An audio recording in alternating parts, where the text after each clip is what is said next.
fila. No os podré acompañar porque David tiene seminario, por tanto yo iré a la misa. Abriré la iglesia para que Begoñita se pueda quedar también en la charla de las bienaventuranzas y se pueden quedar las dos. Para mí, la misa para mí.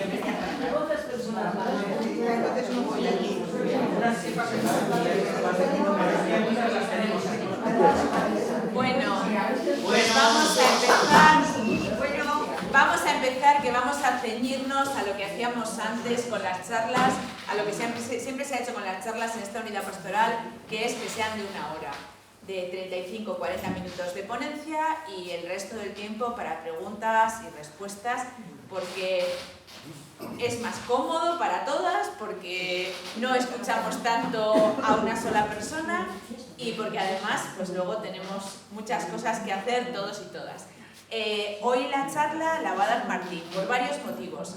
Primero de todos porque está muy capacitado para darnos una charla de las bienaventuranzas. Segundo, porque le hacía mucha ilusión ofrecernos esta reflexión sobre las bienaventuranzas. Y tercero, porque también en asamblea y en el consejo ha salido que no tenemos necesidad en muchas ocasiones de irnos fuera, de irnos lejos a buscar a grandes personalidades y grandes teólogos y teólogas que nos hablen de maravillas. Que aquí en nuestra propia unidad pastoral hay gente muy formada tanto en lo teórico como en lo práctico, tanto en lo filosófico como en lo espiritual y en las vivencias, como para podernos dar una charla que nos haga reflexionar y que nos haga plantearnos cosas. Y bueno, pues Martín Enbeita, responsable de Cáritas de aquí de San Ignacio, él es profesor, es maestro de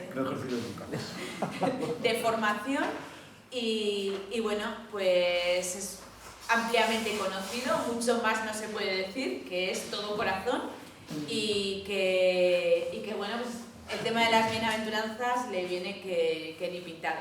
Entonces vamos a escucharle a él y a ponernos también un poco en estas charlas, en esa capacidad de reflexión y de oración, más que de venimos a escuchar como si oyésemos a un ponente de la universidad.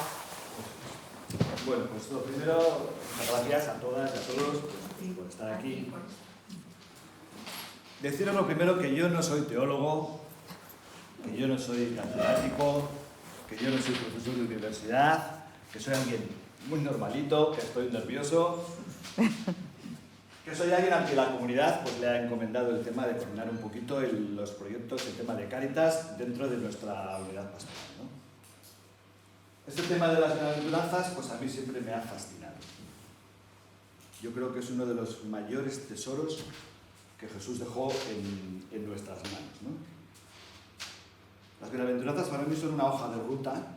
Ahora se habla mucho de hojas de ruta, ¿no? Que es una hoja de ruta para el conflicto de no sé qué, una hoja de ruta para el conflicto de no sé cuántos. Pues esta es la hoja de ruta perfecta que Jesús dejó en nuestras manos, ¿no? Una hoja de ruta que si la lleváramos a cabo, nuestro mundo cambiaría. El reino de Dios sería tan real que sería lo más bonito que pudiéramos tener, ¿no? Hay muchas interpretaciones de las bienaventuranzas, también es verdad. Yo he leído cantidad de interpretaciones.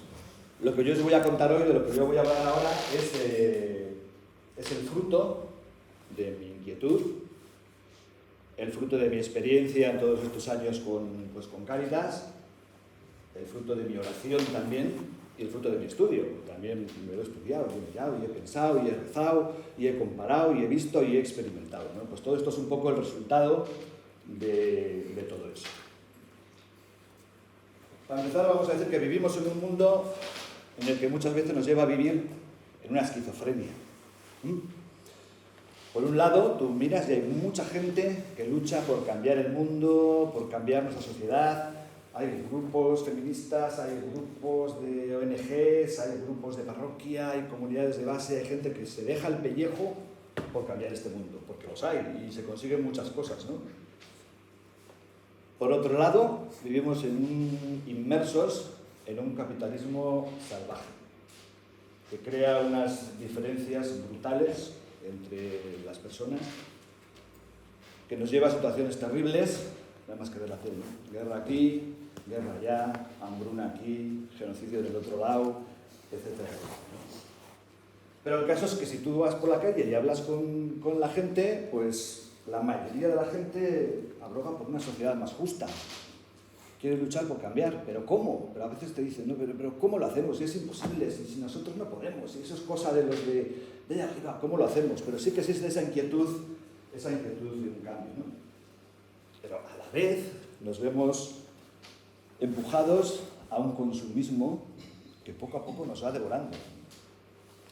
Todos los mensajes que recibimos de la televisión, de aquí, de allí, de allá, ¿qué son? Pues es, necesitas más, necesitas esto, compra lo otro, esto no te vale, esto es mejor, compra, basta, hasta que de repente te das cuenta que estás metido en una espiral en la que quieres ganar más para poder gastar más. El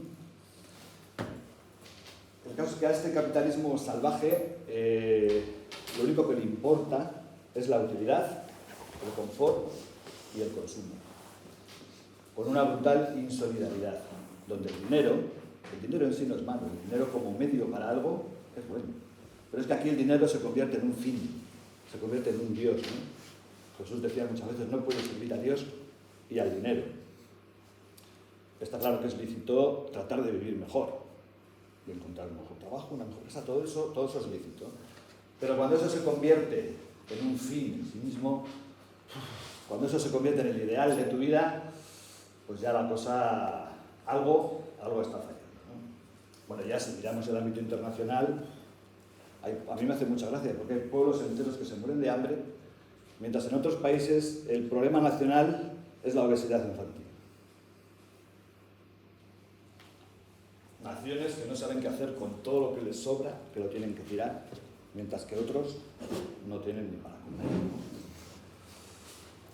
¿Por qué?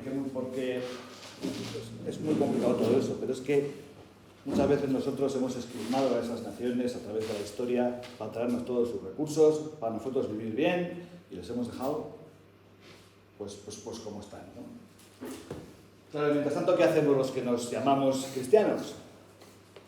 Pues vivimos en esa esquizofrenia, intentando buscar un equilibrio, buscamos la felicidad, con nuestras contradicciones, nuestras incongruencias, empujados por ese carro del consumismo que a veces ni nos damos cuenta, buscando cómo ser felices, pero claro, la gran pregunta es cómo somos felices, cómo cambiamos este mundo. Si es que a veces es verdad que tenemos la sensación de que no podemos, ¿no?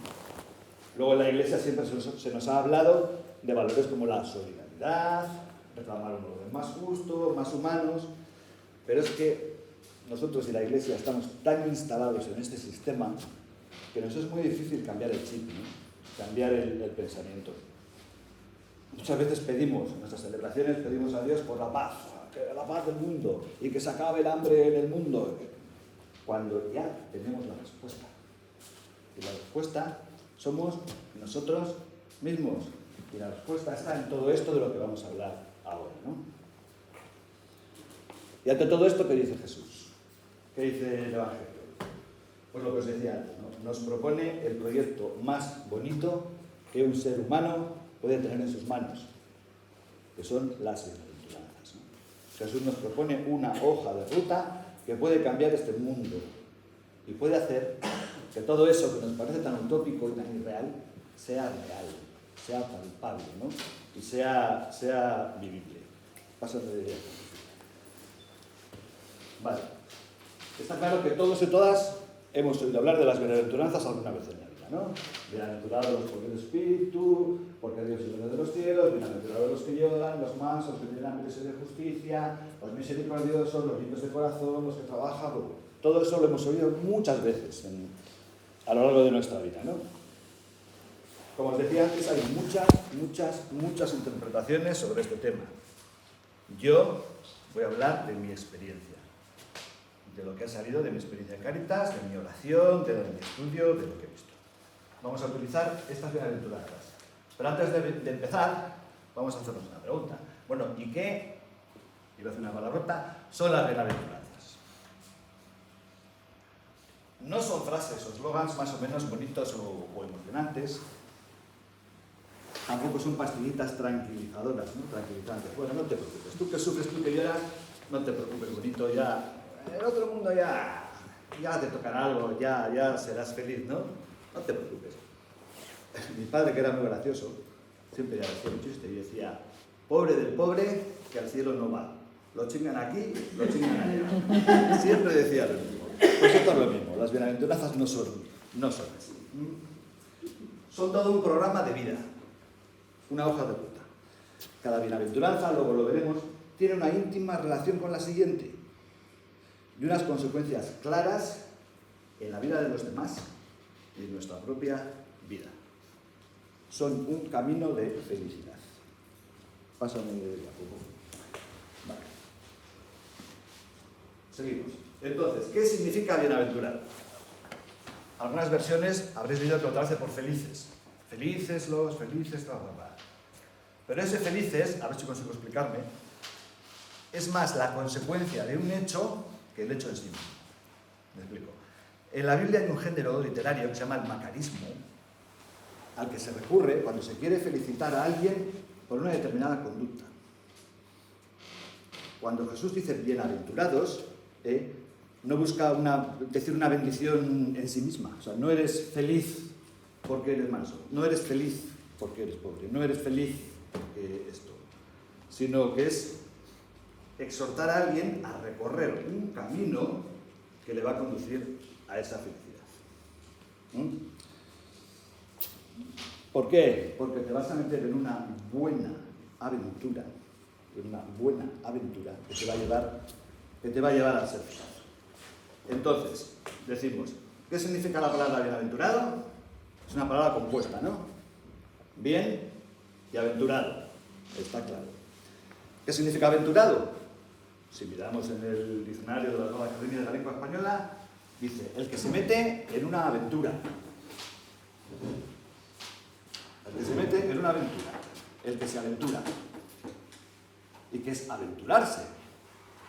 Volvemos a mirar al diccionario y literalmente dice, aventurarse es atreverse a hacer algo que puede implicar un riesgo. Eso dice el diccionario. Luego, bienaventurado es el que se va a meter en una aventura que tiene sus riesgos, pero que te va a llevar a ser feliz. Ponme la siguiente. Vale. Volvemos un poco a la estructura para entender un poquito la estructura esta de las bienaventuranzas, ¿no? La primera bienaventuranza, bienaventurados los pobres de espíritu porque de ellos es el reino de los cielos, y luego lo desarrollamos más, nos va a pedir tomar una decisión. Una decisión que tiene unas consecuencias, que hará que la segunda, la tercera y la cuarta se cumplan o no se cumplan. Fijaros que la primera, bienaventurados los pobres de espíritu, porque de ellos es el reino de los cielos. Está presente. Las otras no. Bienaventurados los que lloran, porque ellos serán consolados. Bienaventurados los mansos, porque ellos heredarán la tierra. Y bienaventurados los que tienen hambre y sed de justicia, porque ellos serán saciados. Vale. Las tres, luego lo desarrollamos un poco más. Las tres siguientes. Vale. La quinta, la sexta y la séptima nos muestran un cambio profundo en nuestras vidas, que va a tener consecuencias en la vida de los demás y que va a proporcionar un entorno nuevo, una nueva manera de relacionarnos. Las tres, una consecuencia y aquí un nuevo marco relacional. Y también está en el futuro. Bienaventurados los misericordiosos, porque ellos alcanzarán misericordia. Bienaventurados los limpios de corazón, porque ellos verán a Dios. Y bienaventurados los que trabajan por la paz, porque ellos serán llamados hijos de Dios. Llega la octava y tiene una gran promesa. Y dice, bienaventurados los perseguidos por causa de la justicia, porque de ellos es el reino de los cielos. Esta también está presente. La primera y la última están presente y las otras están en futuro.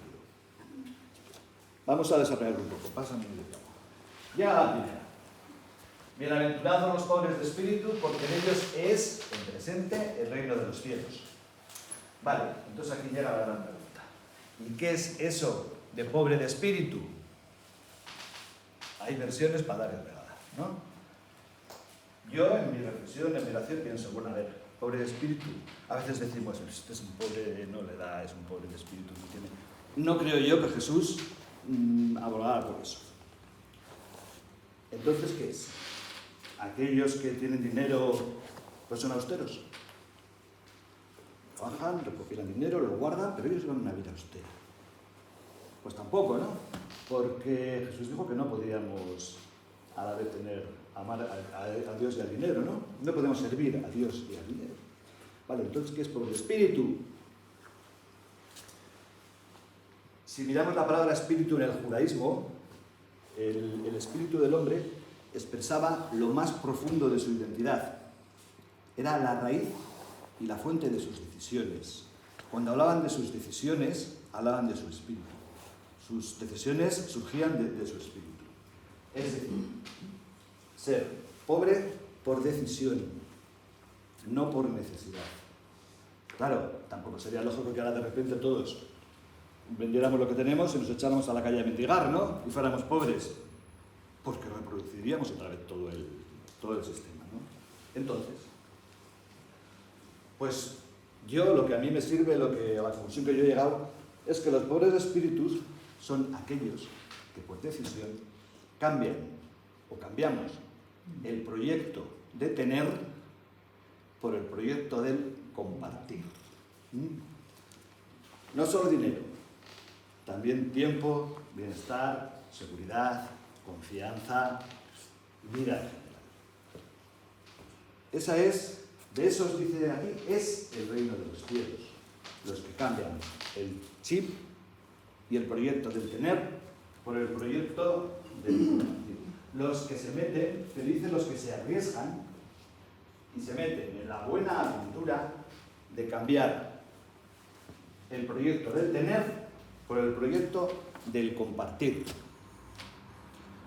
O dicho de otra manera, felices quienes se desprenden de lo superfluo e incluso de lo necesario, quienes comparten sus bienes y su tiempo, porque sienten una gran dicha cuando su dinero y su preocupación rinden beneficios, no en la bolsa, sino en justicia, en sonrisas y abrazos, en plenitud y dignidad humana.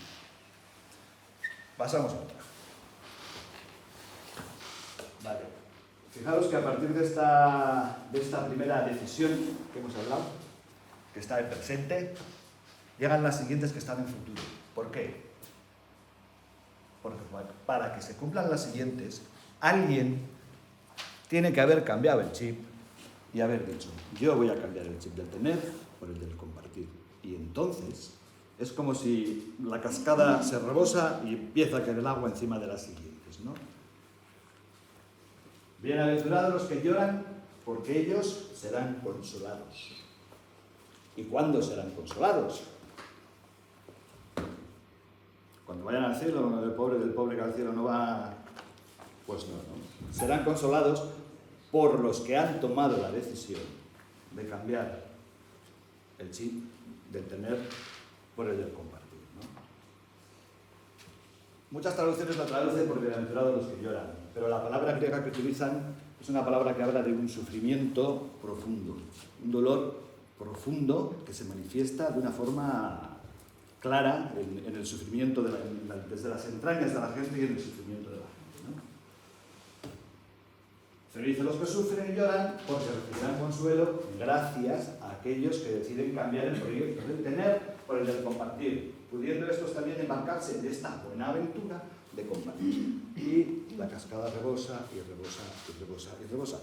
O dicho de otra manera, felices para quienes el dolor, la miseria, el atropello, el hambre, el odio y el desprecio representan todo lo contrario a la dignidad humana. Y el enfrentarse a situaciones de abuso es el impulso interior que les convierte en expertos en humanidad. Seguimos con las consecuencias de esa primera decisión que estaba en presente, ¿no? El cambiar el chip. Otra consecuencia. Bienaventurados los mansos, porque ellos heredarán la tierra, en futuro también. Para que ellos hereden la tierra, otros tienen que haber tomado una decisión, ¿no? Y ahora aquí viene la siguiente pregunta. Bueno, ¿y quiénes son los mansos? Yo he leído muchas versiones en las que se dice que los mansos, pues, podría ser la gente que, bueno, pues, ¿qué vamos a hacer? Vamos a mantener la paz, la calma, no vamos a protestar, no vamos... Aquí no se refiere a esa característica, ¿no? La palabra que utiliza el Evangelio es anahuim. ¿Y quién eran los anahuim? Pues los anahuim eran los pobres que por la codicia de otros habían perdido su independencia económica, habían perdido sus tierras, habían perdido sus casas y hasta su libertad. Y tenían que vivir sometidos a los más poderosos, porque lo habían perdido todo, se convertían en esclavos. Esos eran los anahuim. Y es curioso porque a esta gente lo que se les recalcaba también era que lo único que les quedaba era mirar a Dios, porque todo lo demás se lo habían quitado. Yo en Cáritas, cuando viene alguien fuera y se sienta y te empieza a contar, pues mira, yo vengo de tal sitio, ahí he dejado a mis hijos, he dejado a mi familia, he llegado aquí, no tengo donde trabajar, estoy en una habitación con otros 5, no me llega para comer, y de repente te dicen, pero estoy contento, porque Diosito está conmigo, porque Diosito me va a ayudar. Y entonces tú haces, y te quedas con... Esos son los anahuim, la gente que no le queda más que mirar a Dios y decir, a pesar de todo, Dios está conmigo, ¿no? Para mí es una lección cada vez. Ya teológicamente o no teológicamente lo podemos interpretar como queramos, pero que te diga alguien que no tiene nada, eso es, que te diga, estoy contento porque Diosito está conmigo, ya te deja, te hace pensar, ¿no?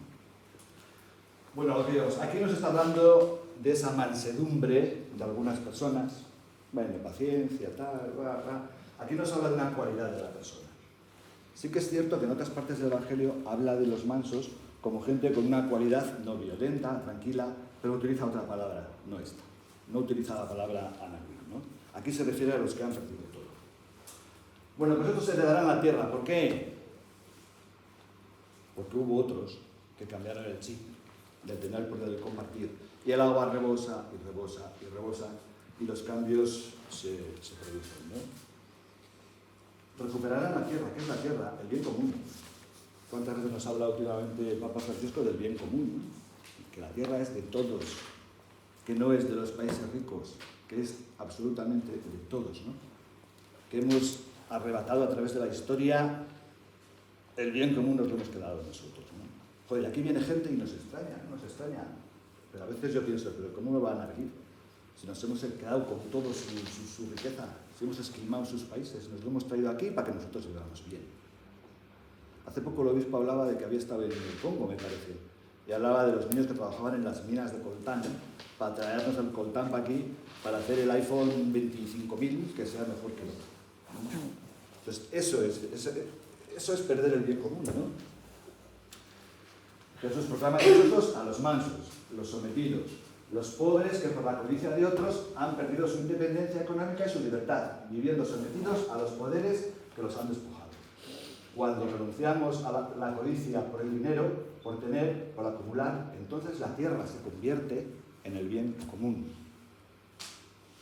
O dicho de otra manera, felices quienes en su corazón y en su cotidianidad no se fundan las razones egoístas del capitalismo salvaje, pues sus prácticas llevan a la miseria, la exclusión y la muerte a las mayorías empobrecidas.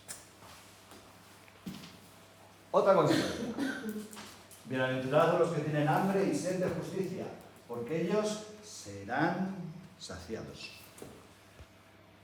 Aquí la palabra que utiliza el Evangelio para la justicia es una palabra que es dikaiosine, casi impronunciable, y se refiere a un concepto de justicia ética, a una justicia que restaura. Nuestra justicia, la mayoría de las veces, es una justicia vengativa.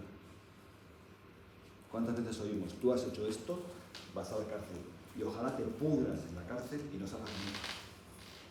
Ese es nuestro concepto muchas veces de justicia, que no es el concepto de justicia de Dios. El concepto de justicia de Dios es una justicia restaurativa, que restaura a la persona. Habría mucho que hablar sobre nuestras existencias penitenciarias y todo esto, de si en principio se suponía que era para reinsertar, al final se convierten en pura venganza. Has hecho esto, cuantos más años te caigan mejor. Si puedo conseguir que te pudras en la cárcel y no salgas nunca, mejor. Ya sé que el tema es muy complicado, pero en resumen la diferencia es esa.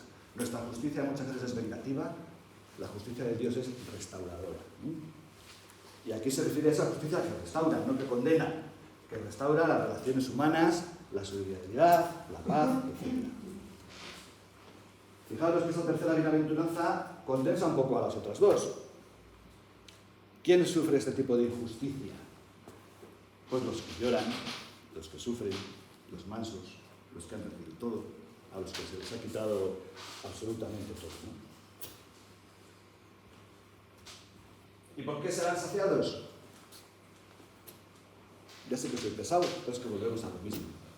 Porque alguien al principio decidió cambiar el chip del tener por el chip del compartir. Y el agua ha ido desbordando, desbordando, desbordando.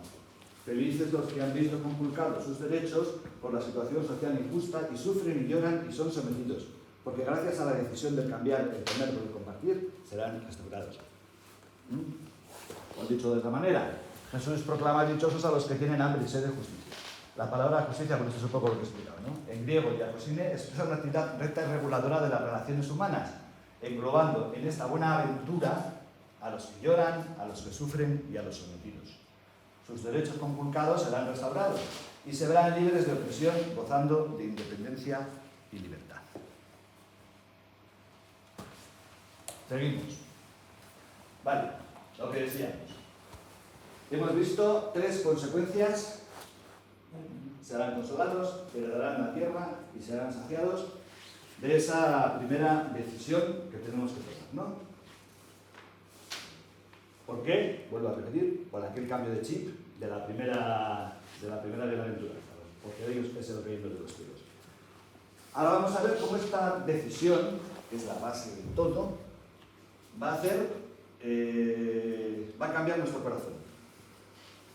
Va a hacer que vivamos en un entorno nuevo, diferente, en un nuevo marco de relaciones, en un nuevo marco relacional.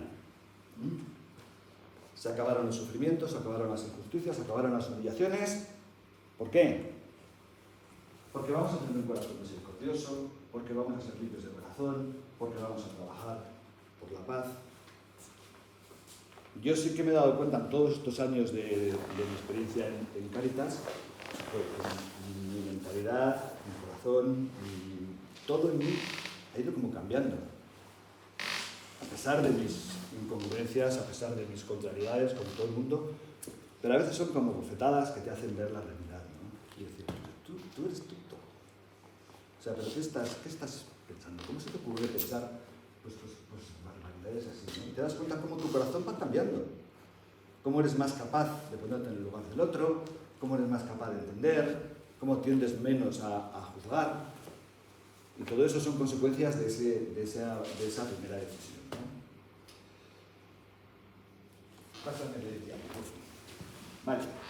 Dijimos que va a haber unos efectos, unos cambios y una nueva situación. Bienaventurados los misericordiosos, porque ellos alcanzarán misericordia. Fijaros que todas siguen en futuro porque depende de esa primera decisión. Claro, ¿qué es la misericordia?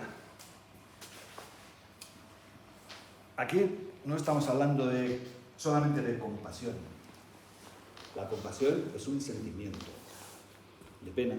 Tú puedes ver a alguien por la calle y decir, joder, pobrecito, qué pena me da. Pero no te lleva más. La compasión es buena porque es un primer paso, es muy buena.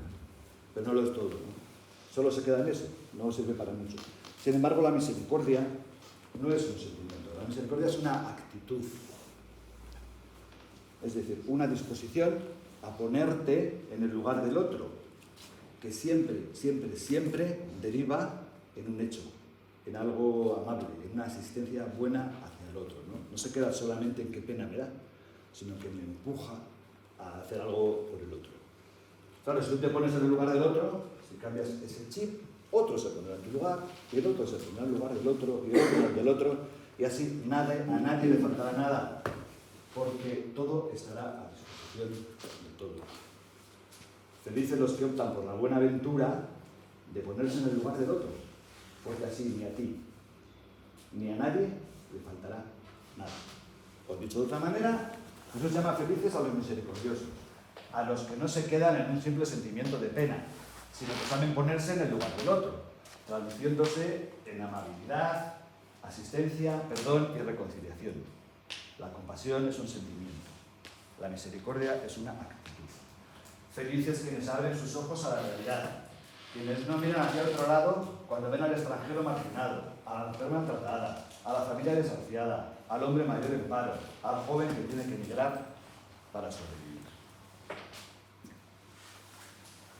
Otro de los efectos en nuestra vida que tiene efectos en la vida de los demás es esta. Bienaventurados los limpios de corazón, porque ellos verán a Dios. Aquí viene la pregunta. ¿Qué es ser limpio de corazón? Cuando yo era niño, a mí en el catecismo me decía que ser limpio de corazón era no mirar guarradas, no mirar aquí, no mirar allá, no pensar en cosas. Eso era ser limpio de corazón. Pero no, por ahí no van las cosas, ¿no? Aquí, cuando dice tener un corazón limpio, se refiere a un corazón que no abriga malas intenciones contra su prójimo. Un corazón incapaz de hacer daño a los demás. Un corazón transparente, confiado, sincero. Un corazón que hace que los demás se sientan seguros. Hay gente con la que, joder, te sientas a la y te sientes como cómodo, seguro, porque que tiene una mirada transparente, porque tiene una vida transparente, porque tiene un corazón limpio, ¿no? Y fijaros en la consecuencia de esta bienaventuranza. Dice, verán a Dios. Vas a cambiar el chip de tener por el compartir, y eso va a producir algo en tu corazón que va a hacer que tengas una profunda y constante experiencia de Dios en tu vida. Que seas capaz de ver a Dios en todo, en todas las cosas, en todas las personas, en todo. En todo. Eso es lo que te produce un corazón. Una experiencia continua de Dios. Ver a Dios. Felices aquellos que se aventuran en tener un corazón limpio, un corazón que no abriga malas intenciones, incapaz de hacer daño, transparente y sincero, porque tendrán una relación especial con Dios. O dicho de otra manera, Jesús proclama dichosos a aquellos cuyo corazón está limpio, no recela, no busca el mal, es transparente, es sincero y es capaz de ver la grandeza de Dios en sus hermanos, porque así siempre verá la inmensidad de Dios en el amor. Felices quienes no pueden soportar las lágrimas de impotencia, desilusión y exclusión del otro, quienes ejercitan cada día su corazón para que no se les endurezca, quienes abren sus oídos para escuchar los sufrimientos y las esperanzas que están latiendo a su alrededor. Otro cambio más adelante. Bienaventurados los que trabajan por la paz, porque ellos serán llamados hijos de Dios. Y volvemos a preguntarnos, ¿de qué paz habla aquí Jesús? ¿No? Aquí Jesús no habla de la paz como ausencia de conflicto. Yo te puedo estar pisando la cabeza y aquí paz y después gloria, porque como no puedes abrir la boca, estamos en paz. No, eso no es paz. Jesús no habla de ese tipo de paz al que muchas veces estamos acostumbrados, ¿no? No hay conflicto porque no puedes abrir la boca. Y eso es paz. No. Aquí la paz tiene ese sentido semítico de prosperidad, tranquilidad, derecho y justicia, porque una paz que no está basada en la justicia, una paz que no está basada en la tranquilidad, en el poder vivir tranquilo, una paz que no está basada en la prosperidad, no es paz. Puede ser ausencia de conflicto porque otro está por encima de él, pero no paz. Felices aquellos que viviendo en la misericordia entienden la verdadera paz. Jesús proclama dichosos a los que trabajan y viven esa paz que no es solo ausencia de conflicto basada en la opresión, sino la presencia de la tranquilidad, el derecho y la justicia. O dicho de otra manera, felices quienes se esfuerzan en cada momento por superar discordias, por superar conflictos. Felices quienes apartan de su corazón las semillas del odio, de la ofensa, del miedo. Felices quienes saben que el camino de la paz deja a un lado la indiferencia y la tibieza. Estos serán llamados hijos de Dios. Fijaros lo que dice. Estos serán llamados hijos de Dios. Yo tengo hijos. Mis hijos tienen mis genes. Y mis genes hacen que mis hijos, con otra serie de circunstancias y otra serie de variables, pero que lleven una vida más o menos de una manera o que actúen o piensen de una manera o de otra. Bien. Pues si somos hijos de Dios, tenemos los genes de Dios.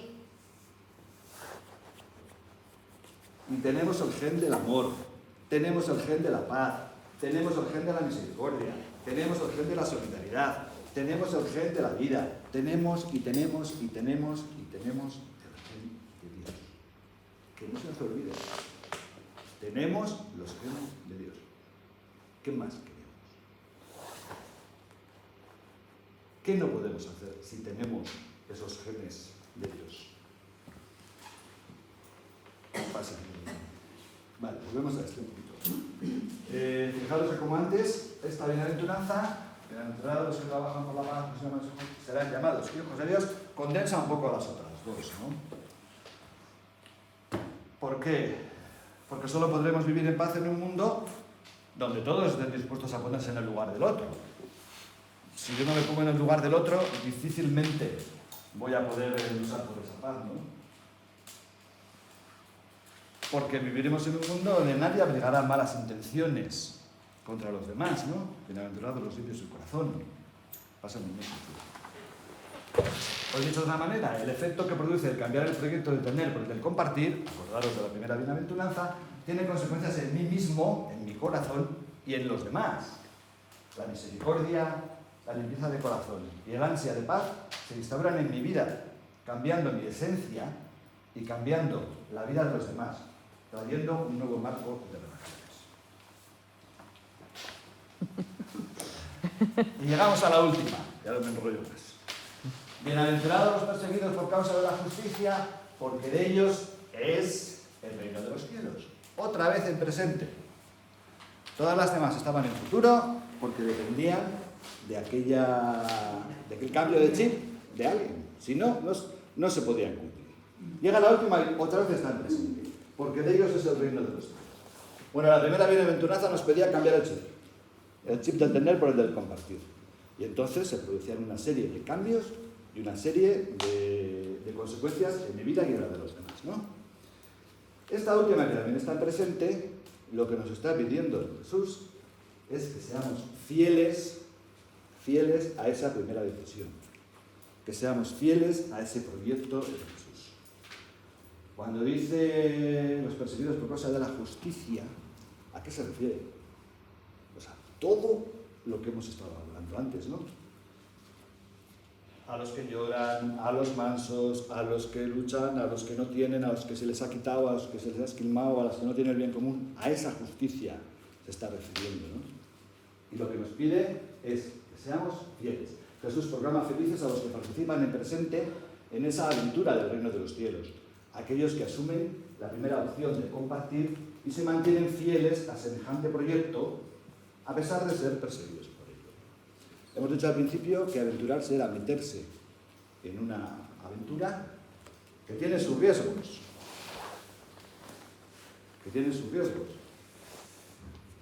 A ver, aquí nadie nos va a cortar la cabeza por lo que pensemos o lo que hagamos. Hay países en que sí, aquí no. Pero sí que es cierto que muchas veces nos vamos a sentir, o estaré haciendo el gilipollas, o seré tonto, o me van a decir, pero tú, a ver, vuelve un poco a la realidad y déjate de tonterías y dedícate a lo que tienes que dedicarte, a vivir tu vida y a prosperar en la vida. Creo que eso nos ha pasado a todos, ¿no? Y la tentación de decir, mira, lo tiro todo, a tomar vientos a la farola porque es que ya no sé ni qué hacer, ¿no? Seremos mal mirados a veces, incomprendidos, frustrados. Pero esto es lo que nos pide Jesús. Lo que hemos hablado hasta ahora, es la hoja de ruta. Aquí está la respuesta a nuestras oraciones. Yo creo que todo el Evangelio, igual no está cura, ¿no? No. Igual digo una barbaridad, pero todo el Evangelio está resumido aquí. Todo. Cuando Jesús dice, le preguntan, ¿cuál es el primer mandamiento? Y dice, amarás a Dios sobre todas las cosas y al prójimo como a ti mismo. Los dos equiparados. Pues todo eso está resumido aquí, ¿no? Y esta es la respuesta a muchas de nuestras oraciones, a nuestras ganas de cambiar el mundo. Esto para mí es el aliento de Jesús, ¿no? Que nos dice, venga, venga, tíos, venga, chicos, venga, chicas, que vais bien, que se puede, que mi reino es real, que no es ninguna quimera, que aquí está la hoja de ruta, que haciendo esto, el mundo cambia, que lo estáis haciendo bien. Arriesgaros, que merece la pena. Solo es esta, que merece la pena. Y acordaros sobre todo de que tenemos los genes de Dios. Y si tenemos los genes de Dios, podemos juntos. Eso es lo que